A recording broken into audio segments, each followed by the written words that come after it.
Ok, ahora vamos a explicar ahora el microorganismo en neumonía típica para Mycoplasma pneumoniae. Soy su presentador, Hernández Pérez Josué Manuel, y vamos a comenzar con esta presentación de este germen atípico presente en lo que es la neumonía típica. Vamos a empezar con su bacteriología. Su bacteriología, dado que este es un microorganismo poco común dentro de lo que es la neumonía, porque va a ser un germen atípico, va a tener un tamaño de 0.1 a 0.3 micrómetros, o sea, va a ser un germen muy pequeño, dado que antes en el pasado se le confundía con un virus, pero ahora ya tenemos conocimiento de que esta bacteria tiene una forma pleomórfica, o sea, no tiene una forma común a como tendría un Streptococcus pneumoniae a otra bacteria. Puede tener entre forma de coco a forma de bacilo. Va a tener esta cierta oscilación, así como se muestra en esta imagen que tenemos a la derecha. También vamos a tener una característica que es un aerobio estricto, o sea que va a necesitar condiciones estrictas donde existe el oxígeno suficiente para su supervivencia. También vamos a tener dos características principales que me gustaría resaltar, que es de que su membrana contiene esteroles y de que no posee pared celular. Siendo esta característica la más importante, dado que esta característica de que no posee pared celular nos indica, en primer lugar, que su pared celular no va a tener lo que es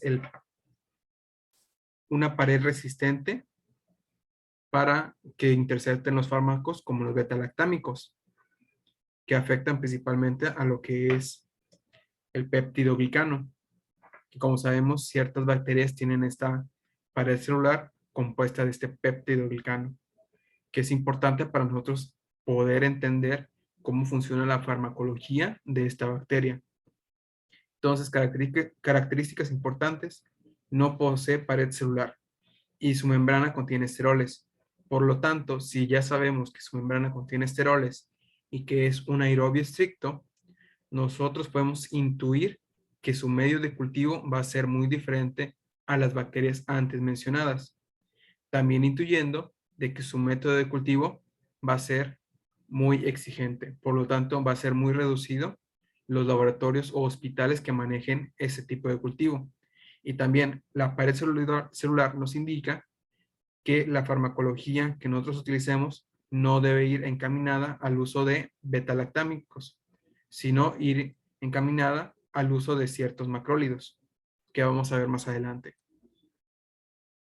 Ahora, hablando un poco sobre su epidemiología, este va a tener una distribución a nivel mundial y no sigue ningún perfil estacional, aunque algunas ciertas referencias bibliográficas remarcan un repunte en ciertas estaciones de invierno y verano. También esta infección va a ser de tipo no neumónica en la mayoría de los casos. ¿Por qué? ¿A qué me refiero con no neumónica? O sea, si los pacientes van a tener un periodo asintomático de mayor prevalencia a un periodo asintomático, que puede ser de 10 a 20 veces mayor. O sea, los pacientes pueden contraer la enfermedad, presentar cambios a nivel radiológico, pero no manifestarán una cierta sintomatología. Esto lo vamos a ver más adelante, dado que este hecho nos indica una diferencia clínica radiológica. O sea, si existe cierta discrepancia entre los estudios clínicos y radiológicos. También vamos a ver que la infección se contagia a través de la inhalación de aerosoles con un periodo de incubación de 2 a 4 semanas. Aquí nosotros debemos resaltar este hecho, dado que las mayorías de las infecciones por neumonías típicas, como son los Streptococcus pneumoniae, son de un periodo más prolongado. A diferencia de esta infección, vamos a ver un periodo más acortado y con una manifestación clínica que empieza entre los 2 y 3 días después del contacto con alguien infectado. También vamos a tener una tasa de incidencia más elevada que se dan entre los 5 a 20 años de edad. Esto principalmente va a afectar a la edad pediátrica, dado a que entre mayor sea la edad del paciente, existe un menor riesgo de contagio o de que sea de mayor gravedad la enfermedad. También vamos a tener un 23% de los casos de neumonía extrahospitalaria en adultos, dado que esta neumonía se contagia principalmente en zonas de hacinamiento, como pueden ser brotes en escuelas, bases militares y campamentos de verano. Y entre el 3 al 10% de los infectados desarrollan una neumonía, que esto se conjuga con lo que es el segundo punto, que la incidencia de la infección respiratoria es no neumónica, o sea, no manifiestan síntomas, va a ser asintomática en la mayoría de los casos, pero dentro de sus manifestaciones radiológicas sí van a presentar la enfermedad, porque se le puede conocer como la neumonía que camina, porque existe esta cierta discrepancia entre los datos clínicos y radiológicos. Ahora vamos a ir con el cuadro clínico. Aquí muchas de las infecciones, como ya les reitero muchas veces, son asintomáticas. ¿Por qué son asintomáticas? Porque no presentan síntomas. Se pueden confundir también con una neumonía típica. Y aquí el principal factor que nos puede indicar entre una neumonía típica y atípica va a ser principalmente el dato de la radiología a través de una radiología de tórax, MPA. Ahora, aquí yo enlisté varias manifestaciones clínicas, entre las que se incluyen fiebre, tos, bronquitis, dolor de garganta, dolor de cabeza, sensación de cansancio. Y también se pueden presentar otras manifestaciones extrarrespiratorias, como pueden ser las infecciones de oído medio, infecciones gastrointestinales, que son menos frecuentes. Y también dentro de estas se puede manifestar lo que es la infección de oído medio, que esta es más frecuente en lo que son las edades pediátricas. Y aquí yo resalto el síntoma de la tos, dado que la tos es el principal síntoma de esta neumonía típica, lo que nos puede indicar a desviarnos del camino para sospechar sobre una neumonía típica por Mycoplasma pneumoniae. ¿Por qué menciono la tos? Porque la tos es de un inicio insidioso, o sea, entre el segundo y tercer día de manifestación de síntomas, la tos va a empezar a brotar. Aquí, como lo menciono en el punto, el signo de mayor relevancia será la tos. Se presenta una tos no productiva, a diferencia de otras neumonías donde se produce una tos productiva. ¿A qué me refiero con productiva y no productiva? Es en la liberación, ya sea de moco o de algún tipo de líquido. En esta tos no productiva no se va a, a soltar ninguna mucosidad o algo que libere la trama aérea, aunque pueden haber cierta expectoración con hilos de sangre, eso siendo en los casos más graves. Ahora puede ser de forma quintosa o en estacato, ese tipo de tos. Y aquí estos dos puntos muy importantes. En el cuadro clínico, esta neumonía no presenta dolor pleurítico. A diferencia de otras neumonías que pueden causar un dolor en la pleura, esta no lo va a presentar. También puede existir que algunos pacientes puedan referir este dolor pleurítico, pero esto puede deberse principalmente a la tos, que ya se volvió algo recurrente y pueda causarles esta dolencia. Ahora, la ausencia de tos hace improbable el diagnóstico de neumonía por Mycoplasma pneumoniae. La ausencia de tos puede ser improbable el diagnóstico por neumonía atípica por Mycoplasma pneumoniae, pero no la podemos descartar al 100%, dado que, como ya les mencioné en la diapositiva anterior, el principal factor de esa neumonía es que el 3 al 10% de los infectados desarrolla una neumonía y la mayor parte no la va a manifestar, o sea, va a ser asintomático. Entonces, en cuadro clínico resaltamos la tos, que es no productiva y que tiene un inicio entre el segundo y tercer y quinto día que se va a incrementar de forma progresiva. Ahora, el método de diagnóstico. Aquí nosotros tenemos 4 métodos diagnósticos, principalmente la PCR, el cultivo, la serología y los títulos de crioaglutinina. Aquí la que tiene mayor sensibilidad y especificidad es la PCR, dado que en este estudio nosotros podemos solicitar una PCR para poder sospechar de Mycoplasma pneumoniae, pero estas pruebas son muy caras y no las tienen muchos laboratorios.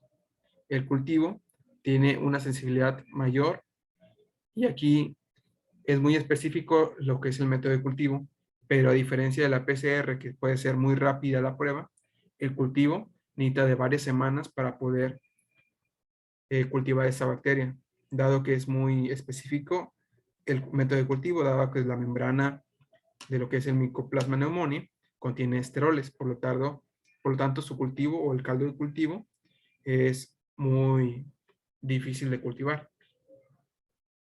Aquí la serología se necesitan muestras de suero en su fase aguda y de convalescencia, razón por la cual es menos útil para el diagnóstico de infecciones activas.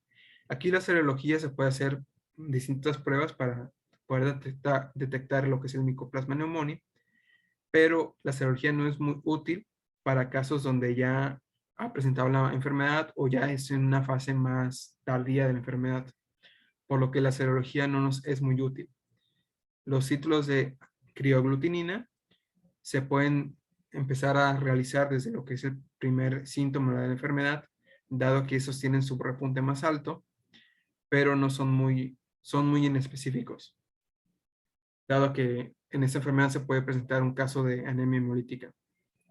Y aquí lo vemos principalmente en lo que es un cuadro del desarrollo de la enfermedad respecto a los distintos métodos diagnósticos que pueden realizar y las manifestaciones clínicas radiológicas que manifiesta el paciente. Aquí nosotros podemos ver que la tos es el principal síntoma de esta enfermedad, dado que entre el tercer y quinto día, que aquí lo tengo, quinto día, va a empezar con la tos y esta se va a agraviar mediante más sea el transcurso de la enfermedad y esta va a culminar, dado que esta enfermedad es autolimitante. O sea, el paciente puede cursar la enfermedad y autolimitarse, o sea, puede pasarla sin tratamiento, no es necesario. Pero si nosotros queremos tratar esto más adelante, vamos a ver el tratamiento con ciertos fármacos que son los macrólidos. Ahora, aquí es importante que veamos esto. El dolor en lo que es el tórax se empieza a partir de lo que es quinto día, sexto día, etcétera. Esto principalmente, como ya les mencionaba, no existe dolor pleurítico, pero la tos, esos cambios bruscos de movimiento en lo que son la zona del tórax, pueden hacer que se manifieste, pero no viene siendo algo típico de la enfermedad, el dolor pleurítico. Aquí, lo que es el cultivo siempre va a ser positivo para todo el cultivo transcurso de la enfermedad, pero como ya les mencionaba, este cultivo tarda varias semanas en poder detectarse, por lo tanto no nos es específico si nosotros ya tenemos en una fase muy tardía de la enfermedad o en una fase muy aguda. Aquí las pruebas de serología, pues en el comienzo de la enfermedad no vamos a tener anticuerpos presentes, por lo tanto no podemos detectarlas, por lo tanto estos pueden ser más efectivas ya cuando nosotros queremos descartar que el paciente se encuentra en una fase de recuperación. Y las crioglutininas, que estas van a tener un test rápido, pero estas no vienen siendo de gran utilidad, dado a que estas crioglutininas van a estar presentes en toda la manifestación de la enfermedad. Ahora, entonces, si ningún método diagnóstico de laboratorio nos va a servir para detectar o descartar esta enfermedad, ¿con qué método diagnóstico nos vamos a referir? Es muy fácil, aquí lo menciona, con una radiografía de tórax. ¿Y por qué una radiografía de tórax? Porque va a tener cambios muy específicos a la hora de poder observar una radiografía de un paciente. Y aquí se muestran distintas radiologías. Aquí en la izquierda, en las imágenes de la izquierda, se muestran condiciones típicas de lo que es la manifestación clínica por Mycoplasma pneumoniae, siendo el A una consolidación lobular densa homogénea. Estamos viendo en todo el lóbulo superior de lo que es el pulmón derecho, cómo existe esta consolidación. Cabe resaltar que todos estos radiografías son de distintos pacientes para no confundirse. Ahora, en la imagen B se puede observar lo que es una consolidación en parches. O sea, podemos observar distintas consolidaciones. Podemos ver esta, podemos ver esto, y podríamos alcanzar a ver esto. ¿Sí? Podemos ver distintas consolidaciones en lo que son sectores del pulmón. Ahora, el inciso C muestra una opacidad nodular, perdón. Vamos a verlas. Aquí están las opacidades nodulares que se encuentran en el pulmón derecho. Y la imagen D muestra una infiltración pariliar bilateral. Podemos ver cómo resaltan lo que son el hilio pulmonar de ambos lados. Vamos a observar eso.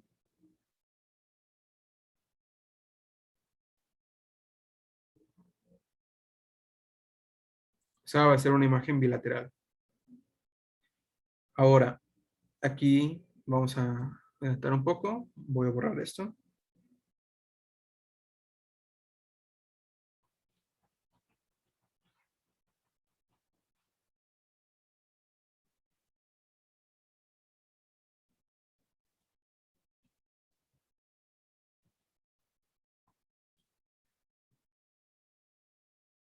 Ahora, ¿qué observamos en estas imágenes? Son de dos pacientes distintos. El paciente de la derecha es una mujer de 40 años con neumonía por Mycoplasma pneumoniae y esta radiografía de tórax revela áreas parcheadas de opacificación del espacio aéreo, no segmentario en ambos lóbulos inferiores. Los podemos observar, estas zonas en parches que no muestran trama broncoaérea. También podemos observar cómo es la opacificación nodular del hilo pulmonar y aquí en esta sección del lóbulo inferior. Podemos observar también el hilo pulmonar, cómo se muestra esta cierta radiopacidad. Y en esta imagen de la derecha, podemos observar en una radiografía de un varón de 30 años con infección de Mycoplasma pneumoniae. En esta se revela una reticulación gruesa y engrosamiento de los haces broncovasculares del lóbulo inferior derecho. Aquí lo podemos observar, cómo existe una cierta opacidad en lo que es el lóbulo inferior derecho. Y también aquí podemos observar cómo es que se puede presentar lo que es esta visualización radiológica de vidrio deslustrado, típica también de muchas neumonías, y no es diferente aquí con el Mycoplasma pneumoniae. Aquí hay que resaltar que estos pacientes presentaban un cuadro asintomático, o sea, no presentaban un cuadro normal por neumonía, solamente presentaban una tos de inicio insidioso, lo que hizo sospechar al médico tratante de que se trataba por una neumonía típica por Mycoplasma pneumoniae.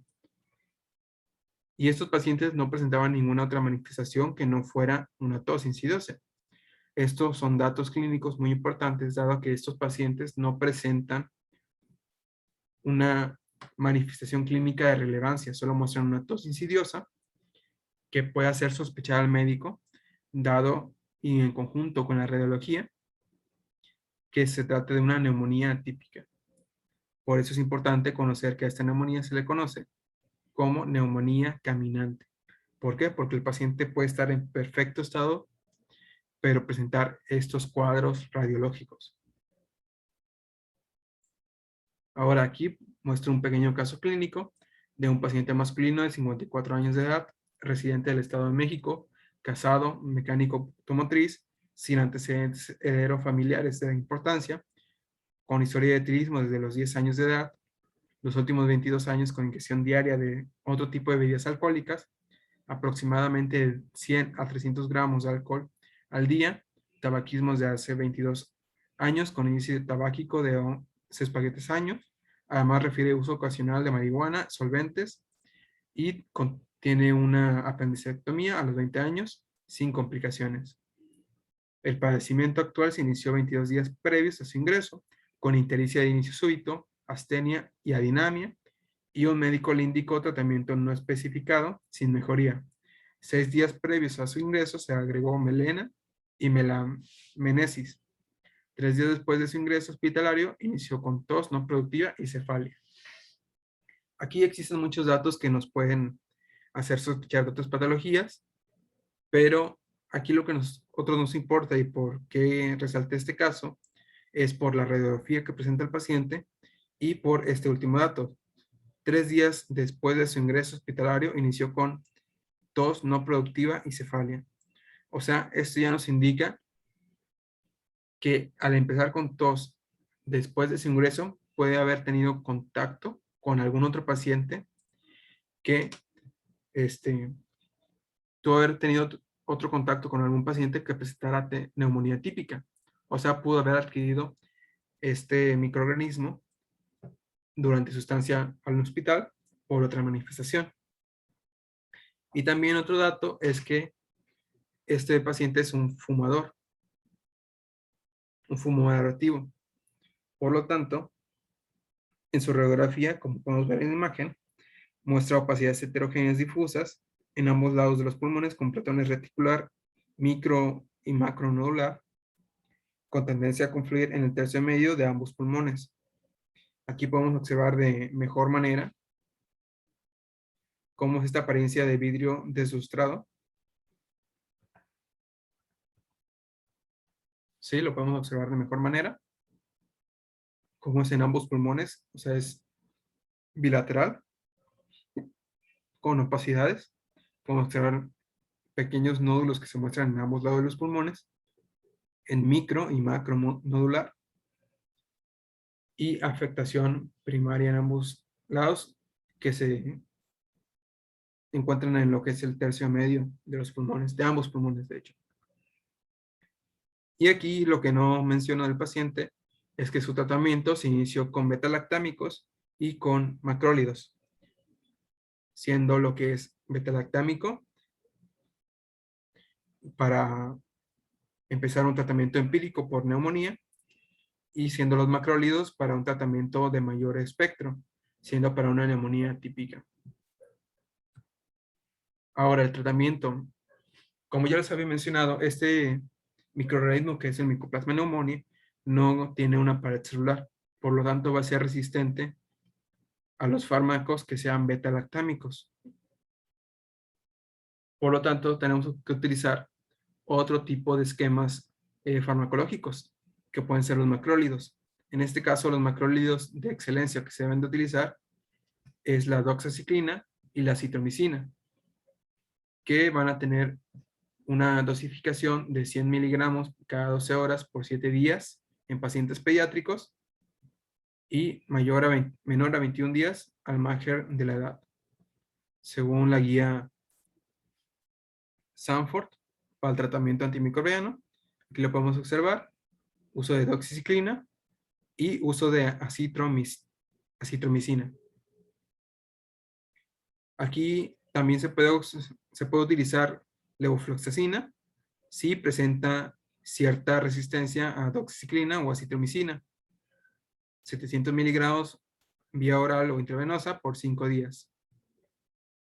Y aquí también se menciona, la prevalencia de resistencia a los macrólidos está en aumento, de modo que doxiciclina seguida de levofloxacina son los agentes de elección para la infección confirmada por micoplasma. O sea, nosotros no podemos empezar el tratamiento con levofloxacina si nosotros no confirmamos que se trata de un micoplasma pneumoniae, dado que podríamos causar cierta resistencia a este fármaco. Aquí se vuelve a reiterar que la clindamicina y los beta-lactámicos no son eficaces, dado que este este microorganismo no tiene pared celular. Y al no tener pared celular, los beta-lactámicos, su principal mecanismo de acción es atacar a esta pared celular. Y al no tener pared celular, no va a hacer nada contra este microorganismo. A diferencia de los macrólidos, que pueden atacar directamente lo que es la síntesis a la síntesis de proteínas a través del ataque a los ribosomas en la sección 50S y así destruyendo el microorganismo. Ahora eso sería todo de esta presentación y pueden suscribirse, dar like al video y gracias.